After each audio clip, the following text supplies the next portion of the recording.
നമ്മുടെ നാടുകളിൽ പരന്നുകൊണ്ടിരിക്കുന്ന ഒരു വലിയൊരു വിഷവിത്താണ് ബിദഅത്ത് എന്ന് പറഞ്ഞാൽ.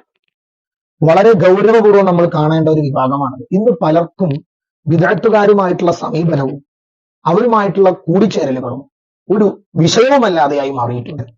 സമസ്ത കേരള ജംഇയ്യത്തുൽ ഉലമയുടെ പ്രസിഡന്റായ അഭിവന്യരായ റയീസുൽ ഉലമ ഈ സുലൈമാൻ ഉസ്താദ് അവറുകൾ, അതിന്റെ വാക്കുകൾ വളരെ ശ്രദ്ധാപൂർവം നമ്മൾ കേൾക്കേണ്ട ഒരു കാര്യം തന്നെയാണ്. വളരെ ഗൗരവമായിട്ടാണ് ഉസ്താദ് അവറുകൾ ബിദഅത്തിന്റെ അവസ്ഥകളെ കുറിച്ച് വിശദീകരിക്കുന്നത്. എല്ലാവരും സോഷ്യൽ മീഡിയയിൽ കേട്ട ഒരു കാര്യമായിരിക്കും, എന്നാലും അതിനെക്കുറിച്ച് ഒന്ന് പറയാനുണ്ട്. അപ്പൊ അങ്ങനെ അത് പിളർപ്പാക്കിയിട്ട് നാട്ടിലാകെ കുഴപ്പാക്കണേ പരിപാടി ഈ വിദ്യാർത്ഥി എന്ന് വന്നതാണ്. വിദ്യാർത്ഥിനോട് നല്ലോണം അറപ്പുമാണ്. വിദ്യാർത്ഥി നിയമം ദലാലത്താണ്. വിദ്യാർത്ഥി എന്ന് പറഞ്ഞാൽ വിദ്യാർത്ഥികൾ കൈ പിടിച്ചാൽ കൈ കഴുകണം, അത്രയും വിഷമാണത്. വിഷം തൊട്ടാൽ നമ്മൾ തിന്നണേ കൈ കണ്ടേ എന്ന് പറഞ്ഞാൽ ഓരോ തൊട്ടാൽ കൈ കഴുകണം. അത് ഒരിക്കലും പാടില്ല. നമ്മൾ ഈമാന് വിഷം തൊട്ടാൽ മരിച്ചുള്ളൂ, ഇത് ചാവും.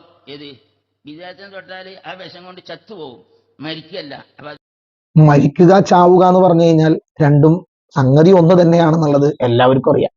മലയാള ഡിക്ഷണറി എടുത്തു നോക്കിയാലും ശരീരത്തിൽ നിന്നും ആത്മാവ് വിട്ടുപിരിഞ്ഞു പോകുന്നതിന് പറയുന്ന രണ്ട് പദങ്ങളാണ് മരണം, ചാവൽ. പക്ഷെ അത് പ്രയോഗിക്കുന്നിടത്ത് വ്യത്യാസമുണ്ട്.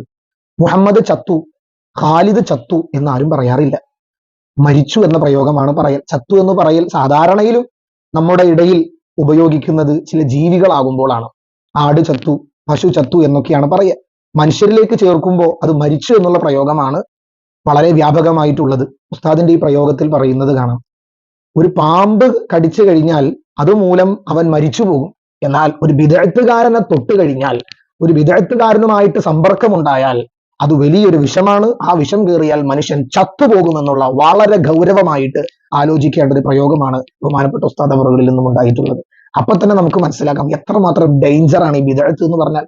വ്യക്തിപരമായിട്ട് നമുക്ക് അവരോടൊരു വെറുപ്പുമില്ല, പക്ഷെ അവരുടെ ഹൃദയത്തിൽ കുടിയേറിയിട്ടുള്ള വിഷവിത്താകുന്ന വലിയൊരു വളരെ മോശപ്പെട്ടൊരു വിശ്വാസമുണ്ട്.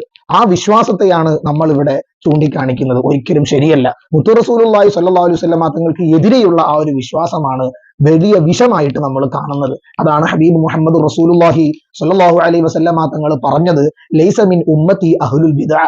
എന്റെ ഉമ്മത്ത് എന്ന് പറഞ്ഞ കൂട്ടത്തിൽ ബിദ്അത്തിന്റെ ഒരൊറ്റ അഹ്ലുകാരും പെടുകയില്ല. പുത്തനാശയക്കാരും എന്റെ ഉമ്മത്തിൽപ്പെട്ടവരല്ല എന്ന് നബി സല്ലല്ലാഹു അലൈഹി വസല്ലം തങ്ങൾ പറഞ്ഞിട്ടുണ്ട്. എങ്കിൽ മുഅ്മിനീങ്ങളെ, നാളെ ആഖിറത്തിൽ ചെല്ലുന്ന സമയത്തിൽ നമ്മളെ രക്ഷപ്പെടുത്താൻ ആ തങ്ങളല്ലാതെ വേറെ ആരുമില്ല. എന്നാൽ ആ തങ്ങൾ പറയുന്നു, ആ തങ്ങൾ നമ്മളെ രക്ഷപ്പെടുത്തണമെങ്കിൽ ഒരൊറ്റ കണ്ടീഷൻ ആണ് ഉള്ളത്, നമ്മൾ ആ തങ്ങളുടെ ഉമ്മത്തിൽ പെടണം എന്നുള്ളത്. എന്നാൽ ആ കണ്ടീഷനിൽ നിന്നും